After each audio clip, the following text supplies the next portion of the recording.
السلام علیکم دوستو آج 22 نومبر 2019 جمعے کا دن ہے۔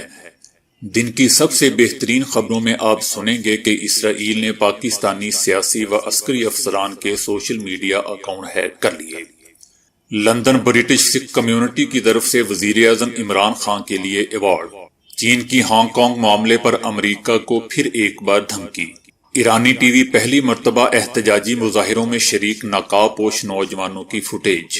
فضل الرحمان کا اب تک کا سب سے بڑا دعویٰ۔ طالبان 2019 کا دنیا کا سب سے بڑا مہلک ترین گروپ قرار۔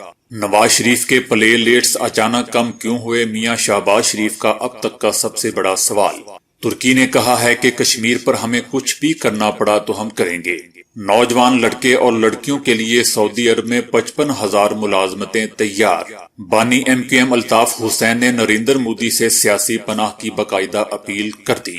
تو آئیے دوستو چلتے ہیں اب خبروں کی ڈیٹیل کی طرف، لیکن اس سے پہلے اگر ہو سکے تو میرے اس چینل کو لائک، شیئر اور سبسکرائب ضرور کیجیے گا، اور اگر آپ چاہتے ہیں کہ میری ہر نئی آنے والی ویڈیو کا آپ کو بر وقت پتہ چل جائے تو بیل آئیکن کا بٹن دبانا نہ بھولیے گا۔ شکریہ۔ دوستو، اسرائیلی کمپنی نے پاکستانی سیاسی و عسکری افسران کے سوشل میڈیا اکاؤنٹس ہیک کر لیے ہیں۔ NSO گروپ نامی اسرائیلی کمپنی کی جانب سے پاکستان سمیت 20 ممالک کے 1400 سینئر حکومتی و فوجی افسران کی واٹس ایپ و فیس بک اکاؤنٹ ہیک کر لیے گئے ہیں، اور اس حوالے سے وزارت انفارمیشن ٹیکنالوجی نے تمام حکومتی و سرکاری افسران کے لیے ایڈوائزر جاری کر دیا ہے۔ جاری کردہ ایڈوائزر پر مشتمل لیٹر میں بتایا گیا ہے کہ انٹیلیجنس نے موبائل فون میں سٹور اور موبائل سے واٹس ایپ و فیس بک کے ذریعے شیئر کی جانے والی حساس معلومات تک رسائی حاصل کر لی ہے۔ واٹس ایپ اور فیس بک کی طرف سے اسرائیل بیسڈ کمپنی NSO گروپ کے خلاف امریکی عدالت میں کیس دائر کر دیا گیا ہے۔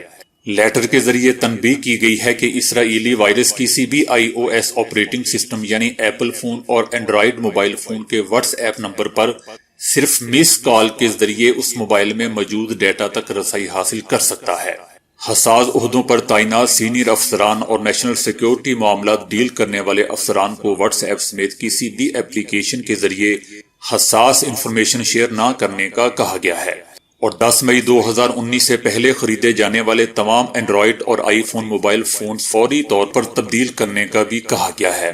دوستو، ادھر لندن میں برٹش سکھ کمیونٹی کی طرف سے وزیر اعظم عمران خان کو کرتارپور راہداری کھولنے پر ایوارڈ سے نوازا گیا۔ وزیر اعظم کی جانب سے ان کے مشیر صاحبزادہ جہانگیر نے ایوارڈ وصول کیا۔ اس موقع پر میئر لندن صادق خان کا کہنا تھا کہ برطانیہ میں سماجی خدمات پر سکھ کمیونٹی شکر گزار ہے۔ واضح رہے دوستوں کہ وزیر اعظم عمران خان نے اس ماہ 9 نومبر کو کرتارپور راہداری کا باقاعدہ افتتاح کیا تھا۔ دوستو، ادھر چین نے ہانگ کانگ کی حمایت میں امریکی قانون سازی پر سخت احتجاج کیا ہے۔ انہوں نے مطالبہ کیا ہے کہ امریکی ہانگ کانگ میں مداخلت بند کریں، کیونکہ یہ چین کا اندرونی معاملہ ہے۔ اس سے قبل امریکی سینٹ نے ہانگ کانگ میں انسانی حقوق اور جمہوریت کی حمایت میں متفقہ طور پر قانون سازی کی منظوری دی اور اس کی خصوصی اقتصادی حیثیت ختم کرنے کے بارے میں بھی خبردار کیا۔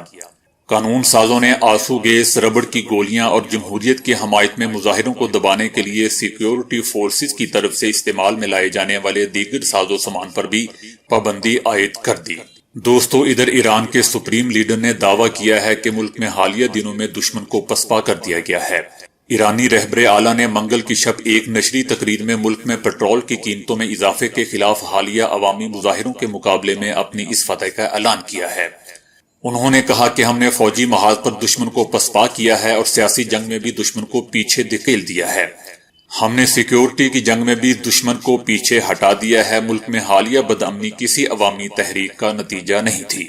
سپریم لیڈر نے ایرانی شہریوں کے پیٹرول کی قیمت میں اضافے کے خلاف احتجاج کو سرے سے یکسر مسترد کر دیا ہے اور کہا ہے کہ حالیہ اقدامات عوام کی جانب سے نہیں تھے بلکہ یہ سیکیورٹی ایشوز تھے۔ انہوں نے ایک مرتبہ پھر اپنا یہ جملہ دہرایا کہ ہم نے دشمن کو پسپا کر دیا ہے۔ ایرانی حکومت نے گزشتہ جمعہ کو پیٹرول کی قیمت میں 50 سے 200% تک اچانک اضافہ کر دیا تھا، اور ایرانی حکومت نے مظاہروں کو روکنے کے لیے انٹرنیٹ کو بھی بند کر دیا تھا۔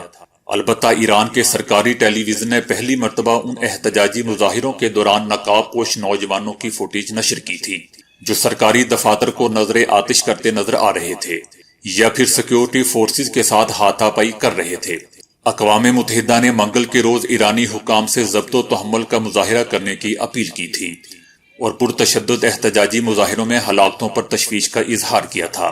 دوستو، ادھر ترکی کے صدر رجب طیب اردوان نے کہا ہے کہ امریکی ہم منصب کو بتا دیا ہے کہ روس سے میزائلوں کی خریداری منسوخ نہیں ہو سکتی۔ امریکہ نے جدید لڑاکا طیارے F-35 نہ دیے تو اس کا بھی متبادل تلاش کر لیا ہے۔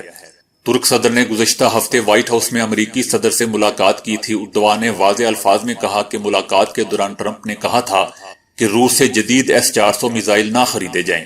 روسی میزائل امریکی F-35 طیاروں کے لیے خطرہ ہیں۔ ترک صدر نے امریکی ہم منصب کو اسی وقت بتا دیا تھا کہ وہ روس سے S-400 میزائل خریدنے سے پیچھے نہیں ہٹ سکتے۔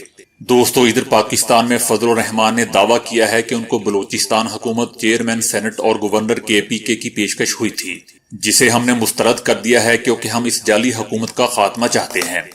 حکومت کے خلاف ہماری تحریک برقرار رہے گی۔ اسلام آباد مارچ اب ملک کے دیگر حصوں تک پھیل چکا ہے، لہٰذا وزیر اعظم کے پاس کوئی راستہ نہیں، استعفیٰ دینا ہی پڑے گا۔ حکومت بوکھلاہٹ کا شکار ہے۔ وزیر اعظم کی تقریر میں جو الفاظ استعمال ہوئے وہ ان کے شایان شان نہیں۔ ایسی حکومت کو مزید وقت نہیں دیا جائے گا۔ دوستو، پچھلے برس شام اور عراق کے تنازعات میں کمی ہوئی اور اس دوران افغانستان میں دہشت گردی کی لہر میں اضافہ دیکھا گیا۔ ایک نئے سروے سے پتہ چلتا ہے کہ گزشتہ سال طالبان مہلک ترین گروپ ثابت ہوا ہے۔ سڈنی، آسٹریلیا میں قائم institute for economics and peace نے دہشت گردی سے متعلق عالمی انڈیکس شائع کیا ہے۔ اس میں بتایا گیا ہے کہ 2018 میں طالبان کے ہاتھوں 6103 ہلاکتیں ہوئیں اور یوں ہلاکتوں میں تقریباً 71% تک اضافہ دیکھا گیا۔ عالمی سطح پر طالبان کے ہاتھوں ہلاکتوں میں تقریباً 38% اضافہ دیکھا گیا۔ انڈیکس کے اعداد و شمار سے پتہ چلتا ہے کہ خطرناک گروہوں کی فہرست میں طالبان نے دولت اسلامیہ یا داعش کو پیچھے چھوڑ دیا ہے۔ داعش کے ہاتھوں 1328 ہلاکتیں ہوئی۔ مجموعی طور پر 2018 کے دوران دنیا بھر میں 16,000 جانیں ضائع ہوئیں۔ انڈیکس کے مطابق 2014 میں مجموعی ہلاکتوں کی تعداد 33,000 تھی، جس میں نصف کمی واقع ہوئی ہے۔ دوستو، ادھر میاں شہباز شریف نے کہا ہے کہ سابق وزیر اعظم میاں نواز شریف کے پلیٹلیٹس اچانک کم کیوں ہوئے تھے۔ گائز اینڈ تھامس ہاسپٹل میں ڈاکٹروں نے میڈیکل انویسٹیگیشن شروع کر دی ہے۔ شہباز شریف نے بتایا کہ میاں نواز شریف کے کچھ ٹیسٹ آج کیے گئے ہیں جبکہ کچھ مزید ٹیسٹ بعد میں کیے جائیں گے۔ ڈاکٹر عدنان نے ایک سوال کے جواب میں کہا کہ کچھ چیزوں کو ہم زیر بحث نہیں لانا چاہتے ہیں، اس حوالے سے ہم ڈاکٹروں کی ہدایات پر عمل کریں گے۔ نواز شریف کے ذاتی معالج ڈاکٹر عدنان سے جب پلیٹلیٹس کی تعداد کے متعلق دریافت کیا گیا تو انہوں نے جواب دینے سے انکار کر دیا۔ حیرت انگیز بات یہ ہے کہ میاں نواز شریف جب پاکستان میں زیر علاج تھے تو ڈاکٹر عدنان ایک گھنٹے کے دوران پلیٹلیٹس کی تعداد بڑھنے یا گھٹنے کی تفصیلات میڈیا کو فراہم کرتے تھے۔